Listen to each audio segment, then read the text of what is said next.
Mga paaralan sa Gitang Luzon, pinaigting naman ng seguridad kasunod ng insidente ng pamamaril sa Tacloban.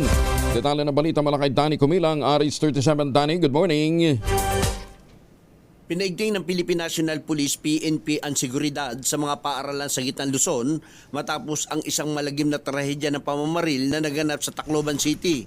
Sa direktiba ng Police Regional Office 3 Pro 3, nagsagawa ng pag-iikot at pakikipagpulong ang mga pulis sa mga administrador ng paaralan at mga opisyal ng Department of Education DepEd upang palakasin ang koordinasyon sa pagpapanatili ng ligtas na kapaligiran sa lahat ng mga kampus, kabilang sa mga hakbang ang paghihigpit sa pagpasok ng mga hindi otorisadong individual at pagpapatupad ng mas mahigpit na inspection upang maiwasan ang pagpasok ng mga armas at iba pang mapanganib na kagamitan sa loob ng mga paaralan. Ayon sa PNP, layunin ng mga hakbang na ito na mapanatili ang kaayusan at maiwasan ang anumang insidenteng maaring magbanta sa buhay at kaligtasan ng mga guro, kawani at mag-aaral habang sila ay nasa loob ng campus ng paaralan.